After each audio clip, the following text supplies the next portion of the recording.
to introduce Vinita Gandhi. She's an entrepreneur in her own right. She runs a varied businesses, starting from mortgage and finance services to a software services to engineering services supporting the bigger infrastructure of motor companies here. So Vinita, it's a pleasure to welcome you. Well, thank you very much. Nice to be here. I want to get your perspective, Vinita, as a woman entrepreneur, especially in the greater Detroit area. Do you think you are facing the challenges that are being faced by your peers in this region, which has, I think, a little more hard-pressed than other regions in the country? That's for sure. Yes, especially us having a manufacturing firm, we definitely faced hardships last year because automotives were down. We were pretty much down, but running lean and mean, we survived through it. I think it's doing better. As a matter of fact, automotives have picked up quite a bit, and this year is much better, and we seem to be very profitable this year. You know, when you look at other regions where entrepreneurial ecosystem exists much broadly, Silicon Valley or Boston or parts of New York, this area didn't have as much activity in terms of grassroots entrepreneurial ecosystem, but it's catching up, it's getting there. There's a lot of life sciences activity here. There's a lot of IT activity because of Ann Arbor. Mm-hmm. What is your take on being an entrepreneur, the challenges that you personally face as an entrepreneur? I think the major challenge is getting the right fit. As far as manufacturing is concerned, all the engineering people are there. But when you go to the banking industry, or when you go, especially banking industry, on the financing side, you see that there is lack of investments. It's hard to find investment money to be able to do more stuff that you need to do. But then on the other hand, you have cheap labor to work with. So the major issue is the investment. And also, as a co-founder along with your husband, do you find it more challenging, or do you take it as an opportunity to run the business along with him as a woman entrepreneur? I think I take it as an opportunity because we complement each other. He's a great visionary person. He can vision, let's do things, let's do this, let's do that.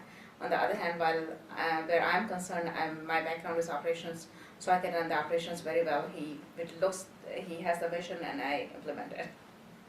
The reason I'm asking this is because, you know, women, especially coming from Asian origin, they have a lot of other challenges to come across, right? You have a family, you have kids to raise, you have other obligations at home, and at the same time, so you do twice the work, and then, you know, socially and culturally, there are certain challenges that, you know, it comes across, especially in husband-wife team. But you have done really well. You have done 3 good enterprises.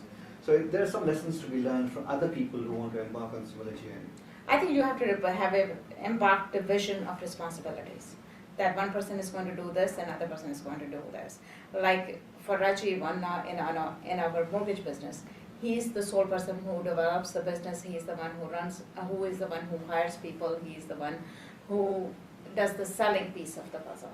But where I am concerned, I manage the investor relations, I manage the operations back end, and so it's a clear embarkation of duties, and that's what really keeps it going. One of the interesting things for organizations like TIE is to empower entrepreneurship, to foster entrepreneurship, and they do it many different ways through networking and learning, and obviously the conferences that we are at Tiecon. What has been your experience with TIE? I think our experience has been very good, very good, because we got involved with TIE because of Talgination. And he was a good friend of Rajiv, so he got us involved more into it. We knew about TIE before. And but it gave us, I think it really opens up your eyes about what's happening in the area. It's amazing, some of the things. Even living in this community, I didn't know what was happening. It really opens up your eyes. It gives you good business connections. You get to talk to each other.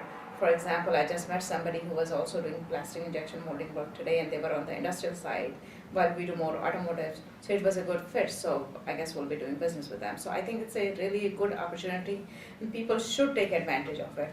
And one thing I have to say about TIE is, I wish when we started out the business, this type of an organization was there to tell people, okay, you have a business plan, we're willing to invest in you, we're willing to give you consulting services for free, we're willing to do those things, so we could have done it right. If I look back, I wish I had that, which I did not, but at this stage in our life, we're willing to help other people out, whoever we can. You know, you just echo the sentiment of so many other people who say similar thing about China. You know, they wish they had time when they were starting out. But you know, you're blessed, you're privileged, and now is the opportunity for you to, like you said, give back and help other budding entrepreneurs. Absolutely. Vinita, thank you so much. Oh, you're welcome. Anytime.